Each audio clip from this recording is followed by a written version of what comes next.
Personne ne me verra plus. Je ne suis pas ici. Je n'existe pas. Je ne suis pas né. Il fait noir. J'y vois rien. Pas de téléphone. Et devoir aller voir les enfants.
Bonsoir! Bonsoir tout le monde! Notre choix pour cet épisode classique versus remake est un autre gros classique de mon enfance.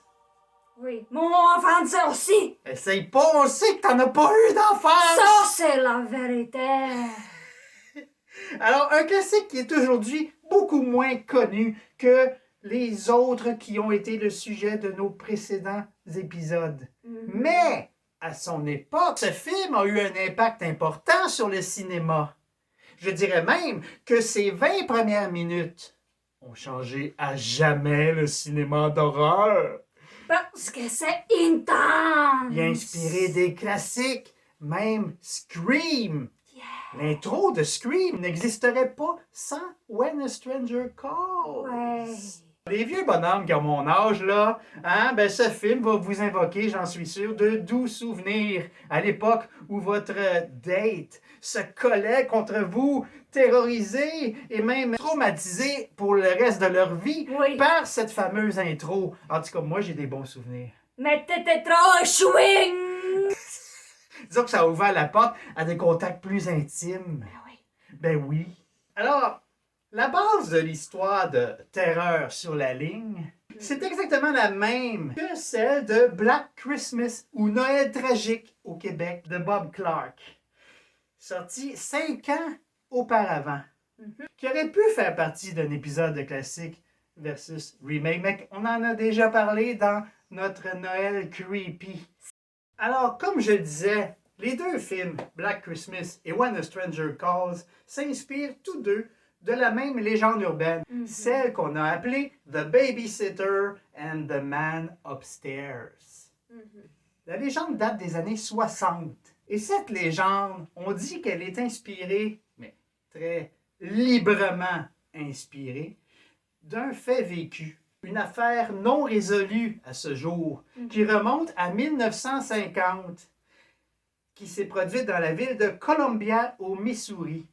Celle du meurtre de Janet Christman.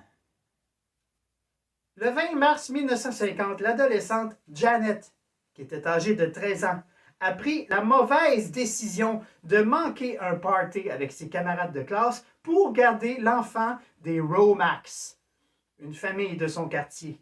Alors, le garçon, Gregory, dont elle avait la garde, était âgé de 3 ans et dormait déjà quand Janet est arrivée à 19h30 chez les Romax. Alors, elle s'est dit... Facile?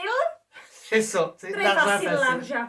Avant de quitter la demeure avec sa femme, Ed Romack a sorti sa carabine et l'a déposée près de la porte d'entrée et lui a dit de n'ouvrir à personne avant d'allumer la lumière du porche et de bien être certaine de reconnaître la personne qui frappe à la porte. Si quelqu'un frappe à la porte. Mhm. On ne sait pas si Ed pressentait que Janet courait un danger. C'est pas clair. Moi, je trouve ça bizarre. C'est bizarre.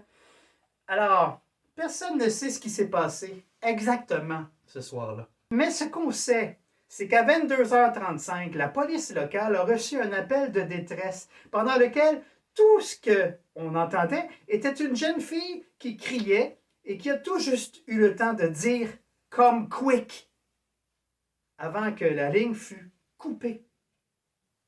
Le couple Romack est revenu à la maison à 1h30 du matin. Ils ont eu la mauvaise surprise de découvrir le corps de Janet violé, puis étranglé avec le cordon électrique d'un fer à repasser. Alors, selon toute évidence, elle s'est énergiquement débattue contre son agresseur. La lumière du porche était allumée exactement comme M. Romack lui avait dit de faire. Mhm. C'est un indice important. Oui. Le téléphone a été arraché du mur, ce qui explique que la ligne a été coupée brutalement lors de son appel. Mhm. Heureusement, le petit Grégory dormait toujours paisiblement, lui, dans son lit à l'étage. Alors, au fond, là, c'est uniquement l'absence de signes d'entrée par effraction qui a inspiré la légende du tueur qui se trouvait dès le début à l'intérieur de la maison. Mais, pourtant, quand on y pense, la lumière du porche allumée suggère que Janet a plutôt ouvert à quelqu'un qu'elle connaissait bien. Comme je le disais, cette affaire n'a jamais été élucidée. Mais la famille Romack a toujours soupçonné quelqu'un. Un certain Robert Mueller, un vieil ami d'Ed Romack par hasard, chez qui Janet avait déjà babysitté. Aha! En fait, Mueller avait demandé, lui aussi, à Janet si elle pouvait venir garder chez lui cette même soirée. Mais Janet lui avait dit qu'elle s'était déjà engagée auprès des Romacks. Il savait donc où elle se trouvait ce soir-là. Ça, c'est un indice très important. Mueller aurait même déjà dit à Ed qu'il aimait beaucoup la petite Janet. Et quelques jours seulement avant son meurtre, quelques jours seulement, il aurait touché la jeune fille de façon inappropriée. Un geste qui a rendu la jeune fille très mal à l'aise. Mais c'est évident. Le plus frustrant dans cette affaire, c'est qu'on ne saura probablement jamais la vérité sur ce qui s'est passé ce soir-là, puisqu'en 1950, comme on sait, les prélèvements et les analyses ADN n'existaient pas. Mais de toute façon, Robert Mueller est décédé en 2006. C'est l'année où est sorti ton remake du film When a Stranger Calls. Oui. Tout est relié, tout est dans tout. Tout. C'est effrayant. C'est effrayant. Alors, le film original, Terreur sur la ligne, a été réalisé par Fred Walton, à qui on doit un autre classique, si on veut, de l'horreur, le April Fool's Day de 1986. Pour revenir au film qui nous intéresse, When a Stranger Calls, avant qu'il décide d'en faire un long métrage, Fred Walton avait d'abord fait un short, 2 ans avant, qu'il avait coécrit avec son ami de l'époque. Et ça reprend l'histoire exactement de la légende urbaine qu'on a mentionnée plus tôt. Le court met en scène une adolescente nommée Jill Johnson qui se rend dans la demeure d'un couple de riches, les Mandrakis, pour y garder leurs 2 enfants qui dorment à l'étage. Jill fait tranquillement ses devoirs quand le téléphone sonne. Elle répond et elle entend la voix d'un homme qui demande « Êtes-vous allé voir les enfants? » Jill trouve que cet appel est étrange, mais elle n'en tient pas compte plus que ça.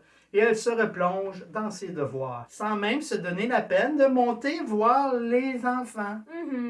Ça te dérange beaucoup. Ça dérange beaucoup parce que c'est comme si tu dis tu ouvres pas et tu vas pas dans le room de 37 Danny. Mais qu'est-ce que Danny il fait? Il justement rentre dedans parce qu'il veut savoir qu'est-ce qui se passe. Tu sais qu'est-ce qui se passe, Big Lebowski? You see what happened? calme-toi, calme-toi. Je mélange tout le film, désolé. Doucement.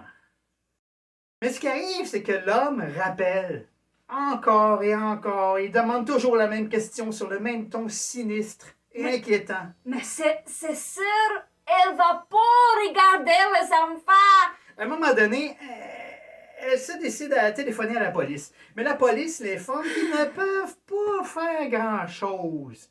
À moins qu'elle puisse retenir l'homme assez longtemps, la prochaine fois qu'il l'appelle, pour qu'il puisse localiser l'appel. Quelques instants plus tard, bien sûr, l'homme rappelle et Jill suit le conseil de la police et elle fait de son mieux pour faire parler l'homme en lui demandant ce qu'il lui veut. L'homme lui répond qu'il veut son sang répandu partout sur son corps. Horrifiée et choquée, Jill raccroche, mais la police la rappelle aussitôt pour lui dire de fuir le plus rapidement possible parce que l'appel vient de l'intérieur de la maison. Alors Jill se précipite vers la porte et la déverrouille pour sortir au moment où la lumière est projetée en haut de l'escalier et une ombre apparaît. Plus tard, on apprend de la bouche d'un des policiers dépêchés sur les lieux que l'adolescente n'a rien, mais que par contre, les deux enfants ont été massacrés dans leur chambre. Plusieurs heures avant les événements.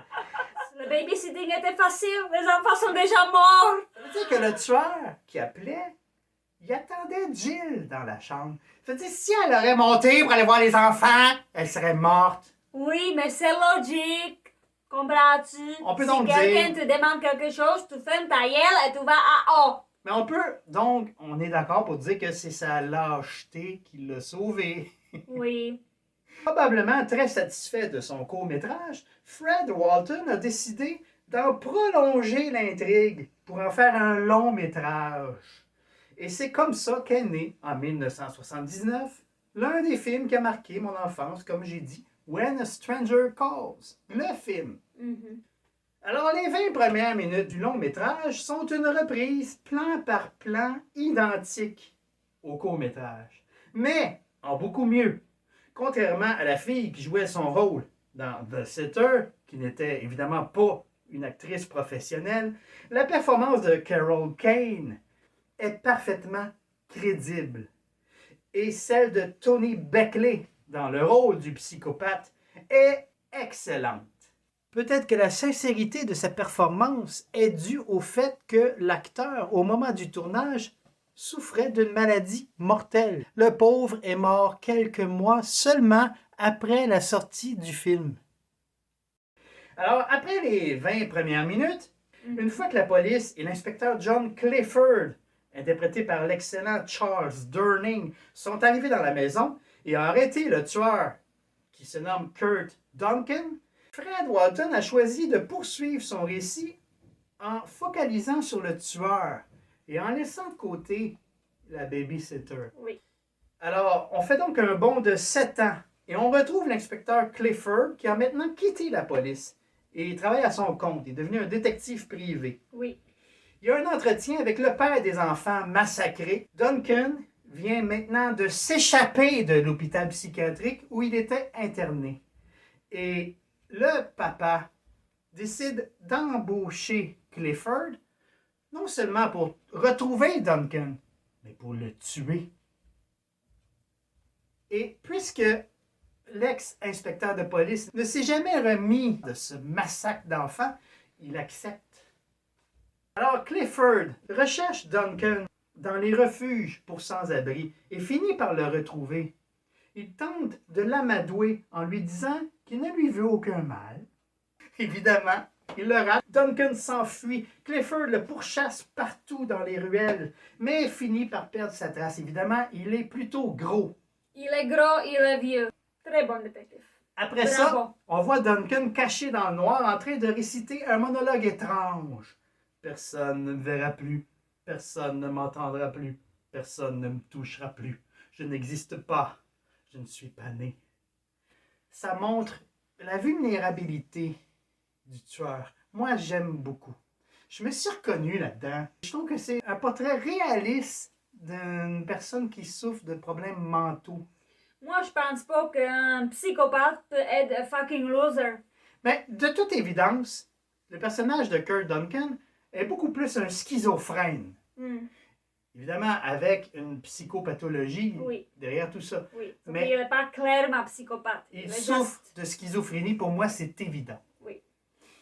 Alors, on retrouve Jill Johnson, maintenant Jill Lockhart, la babysitter du début, qui est maintenant une femme, mariée et mère de 2 enfants. Elle se prépare pour sortir au restaurant avec son mari pour célébrer une promotion qu'il vient d'obtenir. Mhm. Et ses enfants sont laissés sous la garde d'une autre babysitter. Entre-temps, nous voyons Duncan ramasser un journal par terre.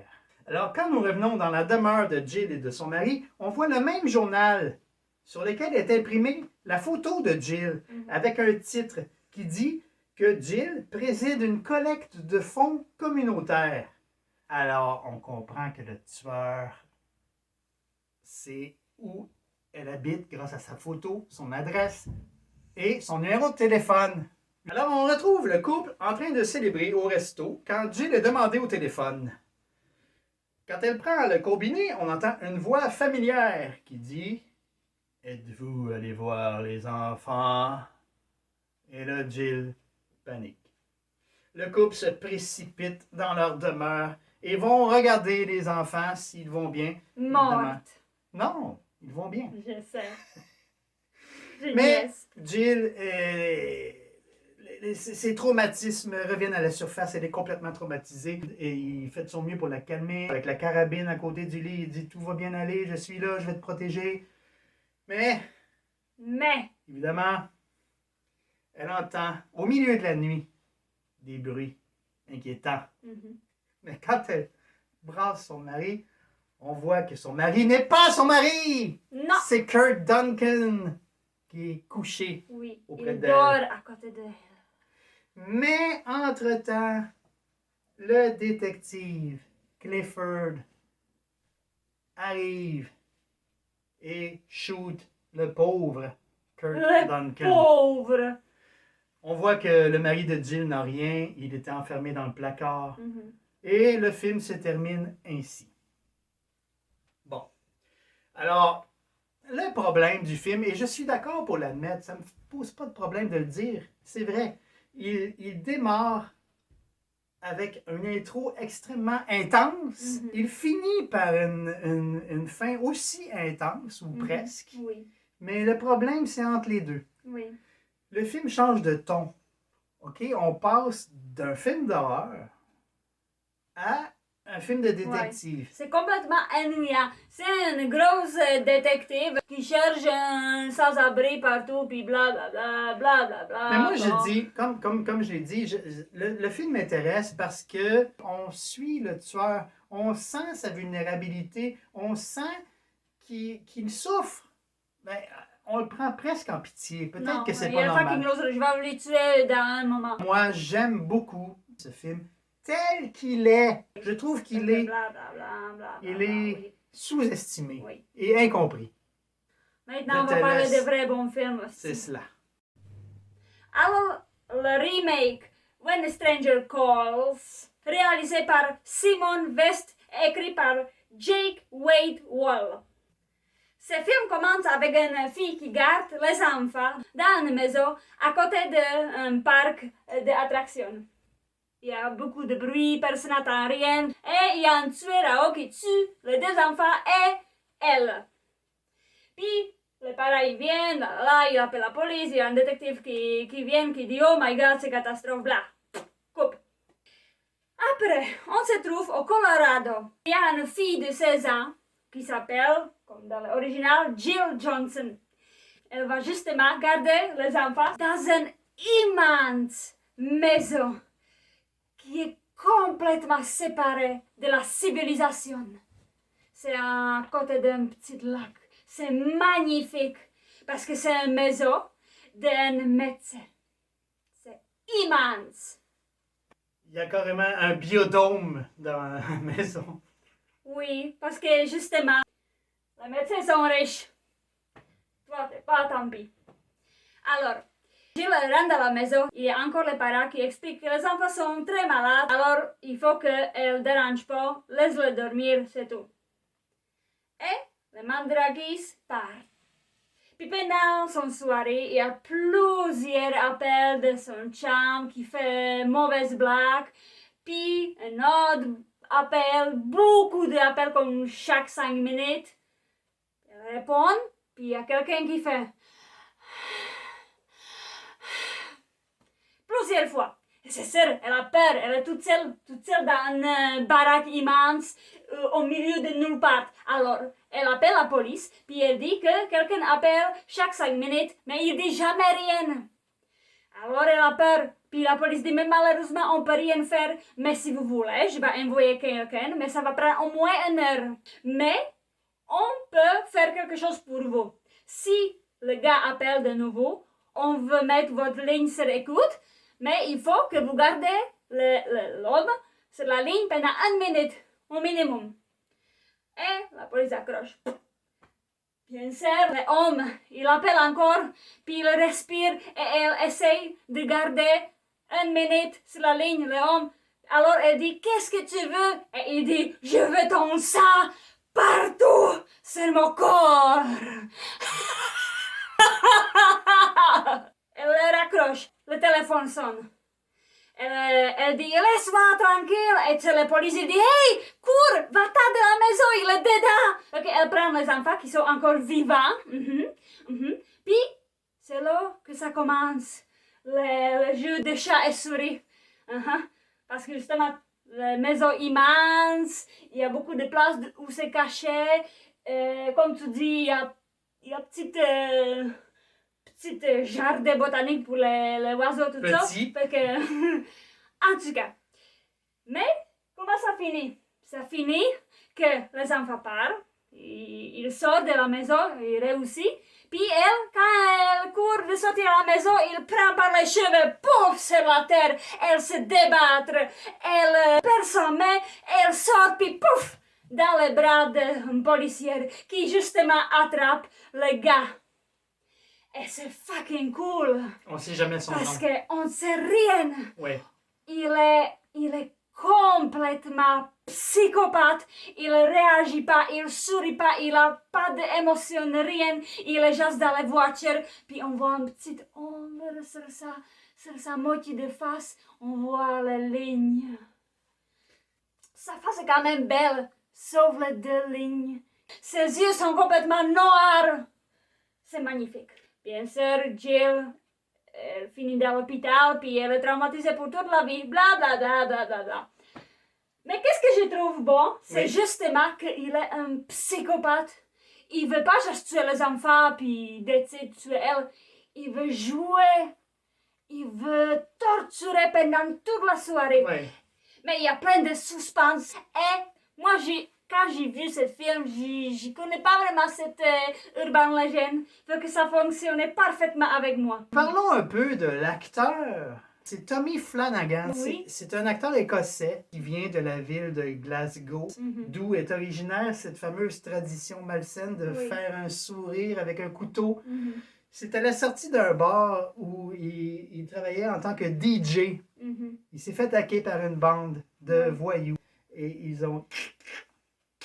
Mhm. Il est apparu dans de nombreux films. On le remarque évidemment chaque fois à cause de sa marque distinctive. Oui. C'était inévitable qu'un jour ou l'autre, il soit à l'avant-plan pour son aspect creepy. Et le choix est logique.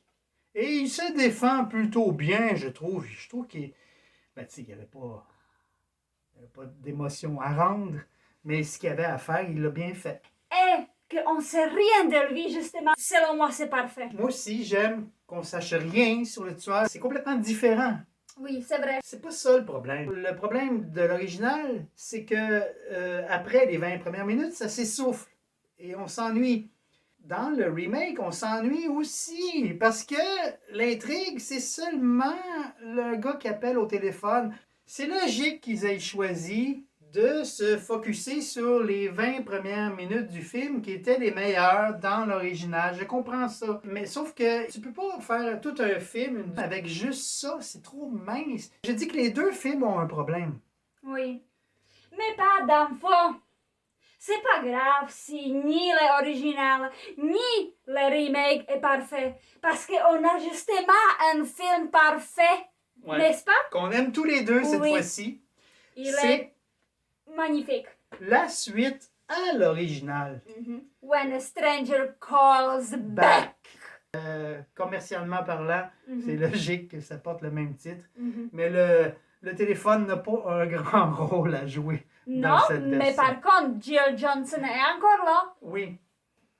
C'est un film tourné pour la télé. À l'époque, les films tournés pour la télé n'étaient pas comme aujourd'hui. C'était pas un budget de Non, mais 200 c'est pas millions. grave. C'est pas grave. Le film est super. Oui. Ça commence de la même façon que l'original. Une babysitter qui se rend dans la demeure d'un docteur, cette fois le docteur Schifrin, et la jeune babysitter s'appelle Julia. Cette fois, malgré le titre, comme je disais, l'inconnu n'appelle pas au téléphone, il frappe à la porte, mais on ne le voit jamais. Il explique à travers la porte que sa voiture est tombée en panne, pas loin de la maison, et qu'il a besoin d'appeler le club de dépannage automobile. Mais Julia n'est quand même pas complètement idiote. Elle refuse de lui ouvrir la porte. Par contre, elle accepte de prendre en note ses informations et le numéro du club d'automobile. Oui, puis appelle elle-même. Sauf que, en essayant d'appeler, elle se rend compte que la ligne est coupée. Mais, Oui. évidemment par lui. Oui, mais qu'est-ce qu'elle fait là? Elle dit oui, j'y appelle. C'est une erreur, OK? C'est Moi, une erreur catastrophique. elle veut se débarrasser de l'inconnu qui lui fait peur, s'en Oui. débarrasser au plus vite. Alors, elle pense qu'en disant qu'elle a appelé, elle va s'en débarrasser plus vite. Bien entendu, au bout d'une heure ou environ, C'est ça. il revient. Et là, il dit, Mais est-ce que vous appelez aussi?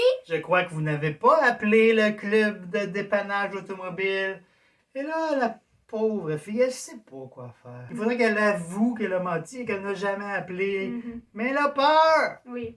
Et encore pire, elle va chercher les notes qu'il a donné tantôt de son voiture, le numéro de le magasin, whatever. C'est parti! C'est plus là! La feuille est disparue du Oui. calepin. Et la fenêtre est ouverte de 15 cm. Ouais.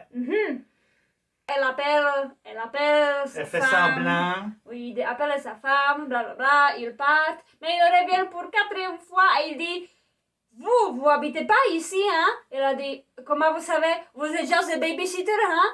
Elle a dit mais comment vous savez?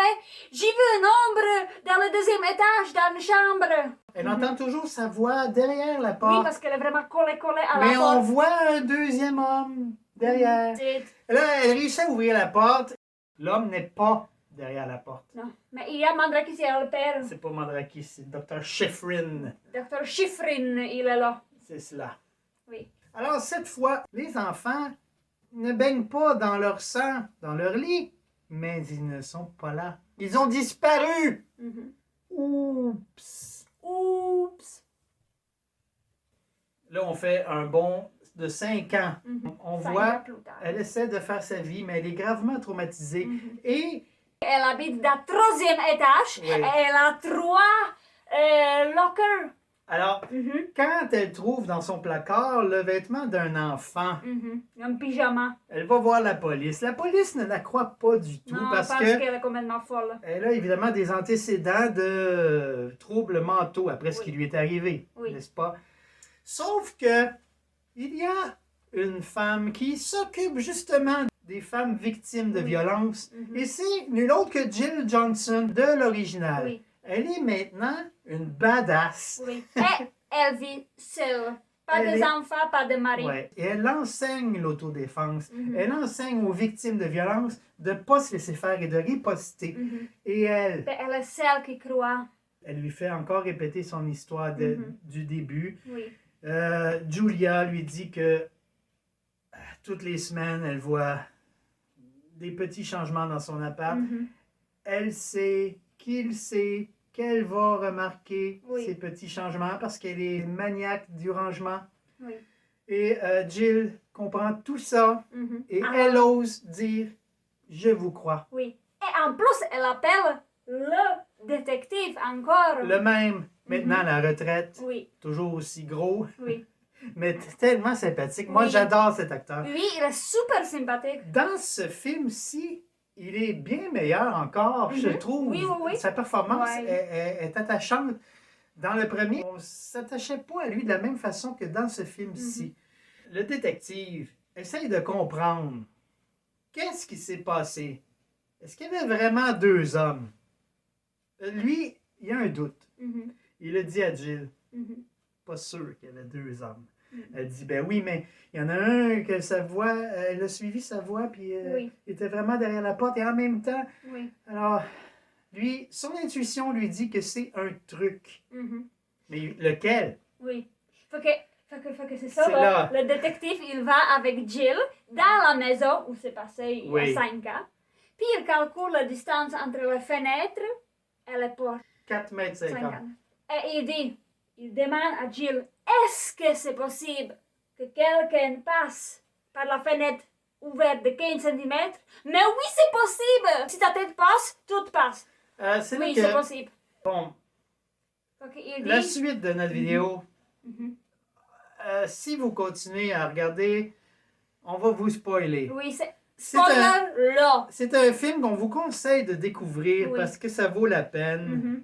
Il n'est pas parfait comme film, mais nous, on l'aime beaucoup. Si vous êtes curieux, vous Mhm. devez découvrir Oui. le plot twist vous-même. Oui. Donc, je vous conseille, si ça vous intéresse, de regarder le film, de stopper notre vidéo, de reprendre par la suite. Spoiler! Si vous êtes là, c'est que soit vous avez vu le film, Mhm. Ou soit vous êtes collé complètement comme le spoiler.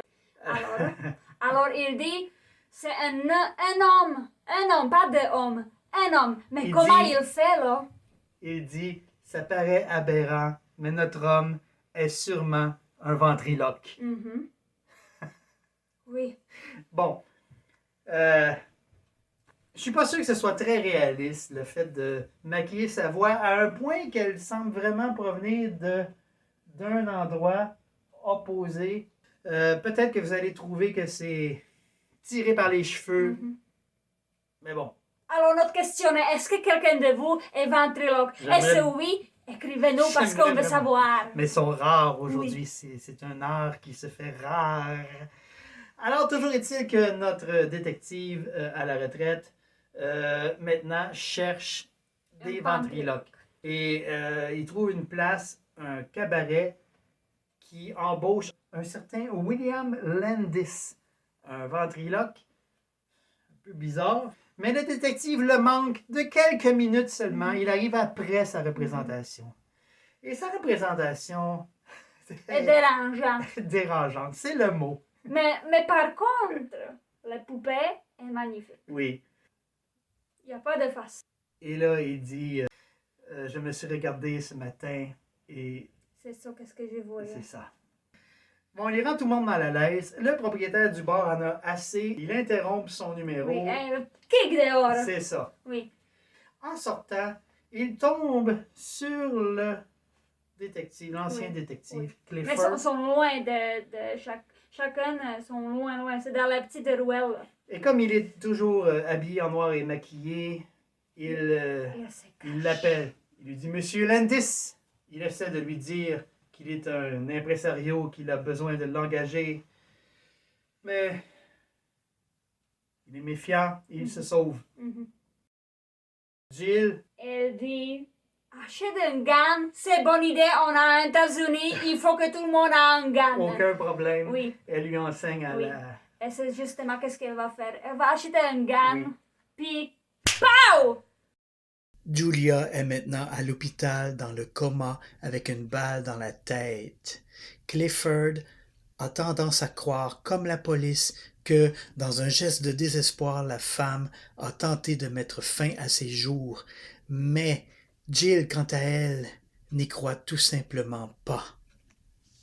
Il faut Puis- dire que lors de sa tentative de suicide, à laquelle on ne croit pas vraiment, c'est peut-être une tentative de meurtre, elle a laissé une note et elle a écrit dans une écriture C'est une feuille. tremblante Oui.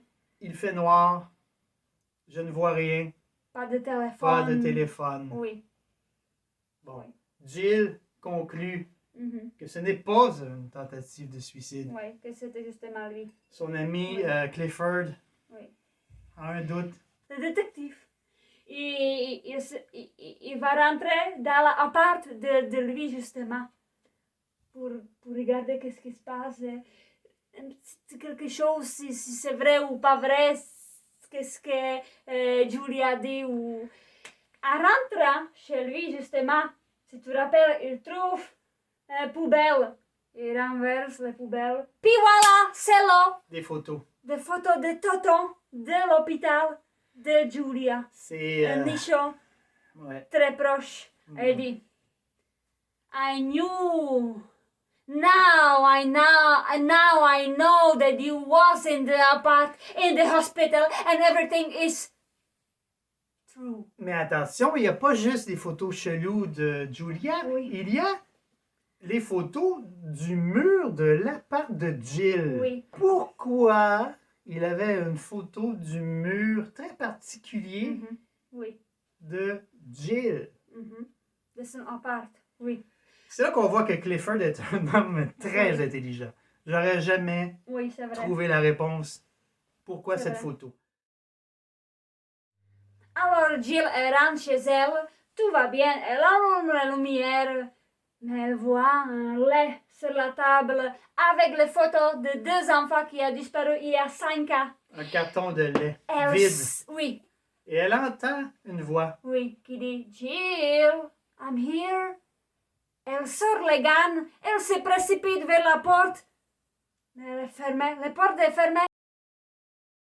I'm here, Jill. Mais elle ne voit personne. Oui, elle est comme, vous êtes où? I'm just here, Jill. I'm just here. Où? Il est là, Oui, il mais est là. C'est le mur, c'est lui là. il est maquillé de Oui. telle façon que le motif des Oui. briques du mur, Oui, il se fond oui. dans le décor. Et c'est là que... Elle s'approche à la mur. Après, Puis, heureusement, Clifford arrive juste à temps. oui, Il ne le voit pas, Non, mais- mais il sait, il a compris oui, sa il tactique. shoot sur le Partout. mur. Puis, il tombe. Voilà. À la fin, on voit justement le Jill et Julia à l'hôpital, les deux. Julia est réveillée, même avec la balle dans la tête. Mais est-ce qu'elle est...